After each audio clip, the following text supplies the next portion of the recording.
Hey guys, what's up? I keep looking at the dot. Dot's over here, camera's over here. Anyway, we've got something to mail. I've been literally waiting on this thing since, well, they released it, I guess, at SHOT Show 2020. So I don't know if it's January or February when I put in the order.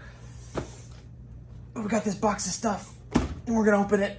And I'm super excited about it. It's gonna go on this guy. All right, let's do it.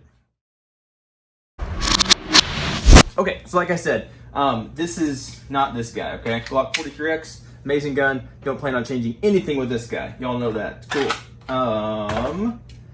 This guy, we are rebuilding this because technically, if y'all follow me very much, you know that that gun, the 43X, is technically my wife's, right? But I've been carrying it all along.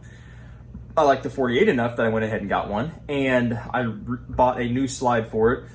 I did a video on that, I believe. I got new sights for it. Nice sights. These are Ameriglows, right? Yeah, Ameriglow sights. Nice steel sights, wonderful. I particularly liked this rail, not because it's a weird color or because it's got Gucci cuts, but because it's cut out for an RMSC. Now, if you know much about the pistol optic industry right now, you know that Holosun is on fire, and they released something at SHOT Show. And we pre-ordered, I don't know if it's a pre-order. I guess technically it was a pre-order because they weren't really out yet. But finally these things came back in. And I've been waiting on this thing for so long. I almost just gave up on it. I looked around at different websites and different places trying to find them. And they are like nowhere to be found. All right. But we finally got one. Supposed to be the 507K. And it does say the 507K right there, 507K. I was a little worried that it was the 407K because on Optics Planet's site, they labeled the specs for the 407, but they call it the 507. So this is supposed to have the, the circle dot and the dot. After using the other Holosun with the circle dot, I kind of prefer just the dot. But, I like having options. So we're going to put this guy on here. And this is so cool. Anyway, let's angle you down. I'm going to move you a little bit so you can see a little bit better, maybe over my shoulder kind of thing. And I'm just going to put it on this, the 48, and we'll see how it looks. I'm just excited. Let's do this. All right, hopefully you can see all that. Yes, hopefully. Okay, so 507K. I love opening new stuff. It's just like, I wish I could just do a thing where I just open new things. Oh my word, it's so cute. It's so small. That's the whole point though. It's supposed to be really small. Wow. That's so cool. It got a battery in it? Yep, it's got a battery. Oh, dang. Y'all see that? No, you can't. Hold on. Let me see what you're seeing. There it is. There it is. You barely can see it. Oh my word, that's so small. That's cool. Okay, so we got our little tools. Oh, that's cool. I don't think they did that before. I know they've had the battery removal tool. I guess that is a battery removal tool for this one. No, it's not. So you have the battery removal tool, just like a flathead. And then you have this on this side, this little Torx. I like that. I don't think they did that before. But for now, I need these guys. This is not a Torx. This is really a regular Allen head. Watch me strip this thing out and not be able to use it. That would be about right. There we go. And this little rail, I think Kaplan, it's an eBay rail, got off eBay.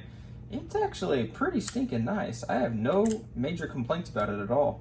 I'm gonna clean this up, get my little brush, make sure we're not locking in any water, right? If anything, we should have a little oil, but probably not really even oil because then it will get in the threads. You don't want that. So thread should have Loctite.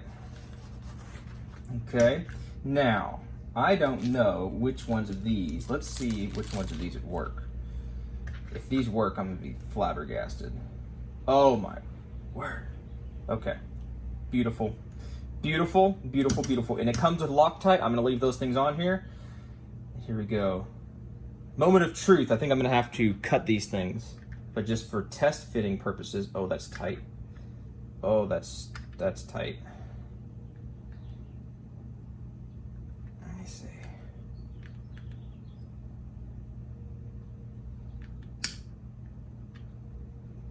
That's gonna be very tight, but that's pretty much how I like it. Now, from what I understand, I'm gonna have to do some Dremel work. So, yep, that's gonna be really tight, but that's gonna be perfect. Oh my word, that's gonna be perfect. Okay. Time to bust out the Dremel. Okay guys, that took a while. We did not use the Dremel. I just used a file. I just felt a little bit safer using a file. And I basically had to measure the size of the posts and make sure, or the slots for the post, make sure I cut it down low enough to fit those posts. And I'm sure this is extremely not recommended. I lightly tapped with my plastic end or whatever, non-marring end, lightly tapped to get it set down. This is like locked in there. And when I mean lightly, I mean lightly. I could have done it with my knuckle, tapping it in there to kind of get it to seat, because I'm trying not to force things, but it is that tight of a fit on this slide, okay? So we got it in there. We're going to torque it down. Hopefully these are the right length. They look like it. We're gonna torque it down with the supplied tools. And I don't know exactly what torque spec you're supposed to have, but I'm gonna get it hand tight, and then I'm going to do my best to just mark the screws with like a silver Sharpie or something, so I can tell if it backs out at all. And tomorrow, we will go to the range. We plan on going to the range and testing this sucker out. So, first little look-sees right there. Make sure you get it right. There you go. See it? Nice and sharp. You do have a slight co-witness. I will say, I wish these rear sights were just a hair taller. Because you can use this rear sight, right? You can see your irons, but it's going to be a little bit harder to actually use them. Just a little bit. You can just see the top of it, but these are not suppressor height sights, okay? So let's put this thing back together and give a first look-see. All right, guys, so here she is, the 507K. We finally got this guy on. Actually didn't take too much to get it on. Kind of get a look-see at what we got going on here with the 2 MOA dot, I believe it is. And then here's just some stuff. If you're wondering about this, I didn't know about this. I was trying to change the reticle like you usually do. If you hold down the plus, which is this is cool, okay? They changed these, so they're not the little microscopic up and downs, which I really never had an issue with that. Smaller buttons, I didn't really go around changing the size or the brightness very much. I kind of would just have it a little bit brighter than I would need it and run it that way. This would allow you, I guess, to change it more often or easier, I guess. I don't know. But it is handier, okay? But with bigger buttons could come problems, right?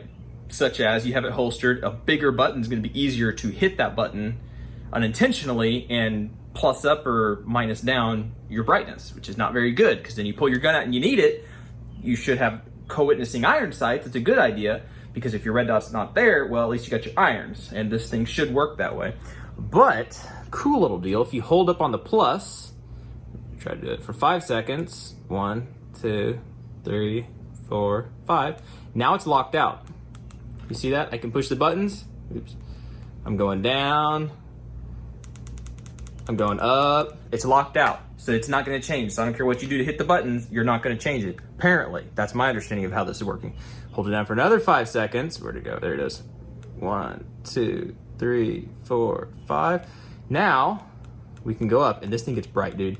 This thing gets really bright. Okay. You hear about some red dots just don't get very bright. This thing gets pretty bright. Okay. Then if you hold down in this mode, it won't do this in the locked out mode. And if you hold down the minus, 1, 2, 3. Bam, now we have a circle. Hold it down, 1, 2, 3, boom. Now we got a circle dot.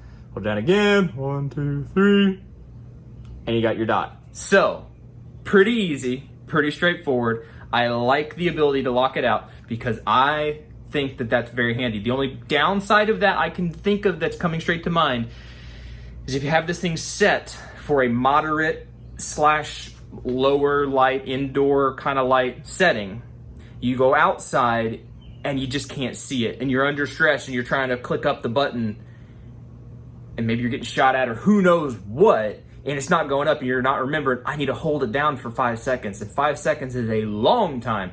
That's why I need to have irons. So I could see a possible issue with that, but that's why I would err on the side of having it too bright, because at night, I mean, not a pitch black night, but you know, in inside situations or whatever where it's dimmer light, I think it's a term I'm looking for, you can still use a brighter light. You're not going to get as a precision shot because you got this big blooming flaming reticle. But if you happen to go outside, you're going to be able to see the light.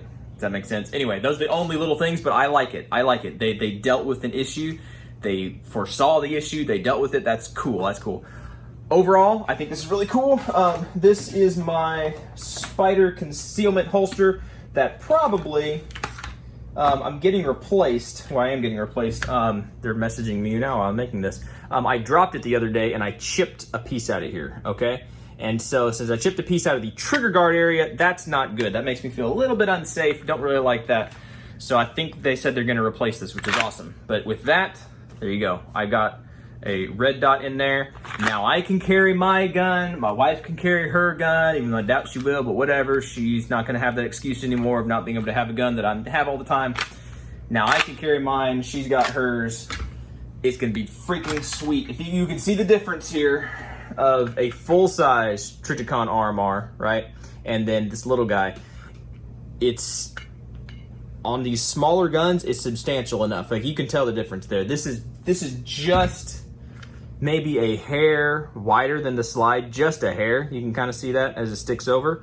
Not a whole lot. The screws are well within the slide area, and that's nice. There's no mounting bracket, no plate adapter, nothing to have to screw on the, you know, stuff comes undone. This guy was tight, right? I have great expectations for this and perfect timing because within a couple weeks, Lord willing, unless something crazy happens again, who knows what, I'm gonna be putting this guy through his paces and it's gonna be freaking amazing. I am very excited about that. But as you can see here, this guy sticks out a lot more, right? Because he has to have an adapter plate, but this is a full-size optic.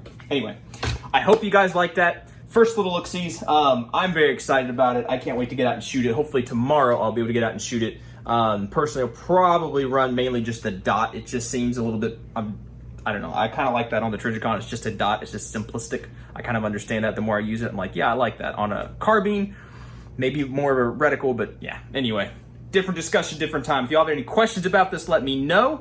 And your recoil bracket, recoil post size is, what was it, 0.028, 0.029. There you go. If you need to know that, you need to know that. There you go. Y'all be good, to be safe. Let me know what you think, and we'll catch y'all in the next video.